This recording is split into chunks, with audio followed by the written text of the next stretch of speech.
Hello friend, સ્વાગત છે તમારું આપણી યુટ્યુબ ચેનલમાં. આપણે અગાઉ અંગ્રેજી ડાયરીના પાર્ટ 1, 2 અને 3 જોયો, જેમાં ગ્રામરના અલગ અલગ ટોપિક જોયા, જે ખૂબ જ ઉપયોગી થાય એવા હતા. પ્રેક્ટિસ માટે તો બહુ જ ઉપયોગી થાય એવા હતા. અને એક પાર્ટ થિયરીનો હતો. હવે આ અંગ્રેજી ડાયરીનો પાર્ટ 4 છે, અને જેમાં આપણે મેથડ એટલે કે મેથડોલોજી વિશે માહિતી પ્રાપ્ત કરીશું. જો તમે અગાઉના ગ્રામરના વિડીયો ન જોયા હોય તો પ્રેક્ટિસ માટે ખાસ જોઈ લેજો અને કમેન્ટમાં જણાવજો કે તમને કેવા લાગ્યા. આજના વિડીયોમાં આપણે અપ્રોચ એટલે કે અલગ અલગ અભિગમો અંગ્રેજીમાં જોઈશું. સાથે સાથે મેથડ એટલે કે મેથોડોલોજી જોઈશું. હવે મેથોડોલોજીમાં અલગ અલગ પદ્ધતિઓ જોઈશું, ટેકનિક જોઈશું, અને આખા ક્વેશ્ચનના આન્સર જોઈશું, જેમાં GTM એટલે કે grammar translation method, direct method, bilingual method, audiolingual method, inductive અને ડિડક્ટિવ મેથડ, આવી અલગ અલગ મેથડ જોઈશું.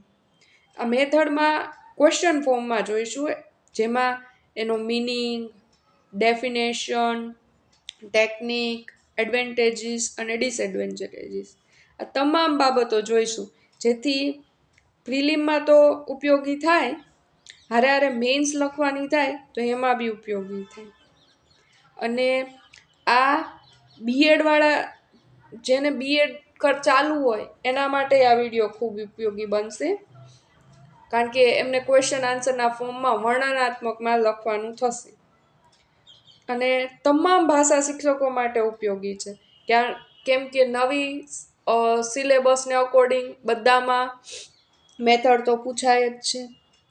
અને જે મહત્ત્વનો ટોપિક છે બીજો એ છે લેંગ્વેજ ફંક્શન. હવે લેંગ્વેજ ફંક્શનના અમુક એકાદ ક્વેશ્ચન આવી જાય છે, તો લેંગ્વેજ ફંક્શન આખું લખેલું છે. સાથે સાથે જે સ્કિલ છે LSRW એટલે કે લેંગ્વેજ સ્કિલ, લિસનિંગ ને સ્પીકિંગ ને રીડિંગ ને રાઇટિંગ, આ ચારેયમાંથી પહેલી બે સ્કિલ છે ને, લિસનિંગ અને સ્પીકિંગ, એ જોઈશું. અને જે રીડિંગ ને રાઇટિંગ છે એ આપણે નેક્સ્ટ વિડીયોમાં જોઈશું. તો જો તમારે નેક્સ્ટ વિડીયો જોઈતો હોય તો આપણી ચેનલ સબસ્ક્રાઈબ કરી અને વિડીયો લાઈક કરો. અને જો કોઈ બી ક્વેશ્ચન હોય તો કમેન્ટમાં પૂછો. અને વિડીયોને તમારી તૈયારી કરી રહ્યા હોય એ ફ્રેન્ડ સાથે શેર કરો.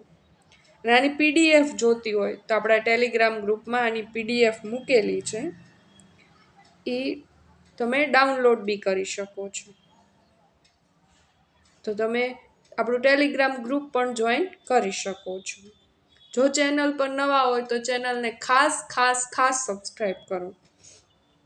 મહાદેવ દરેકની મનોકામના પૂર્ણ કરે એવી મહાદેવના ચરણોમાં પ્રાર્થના.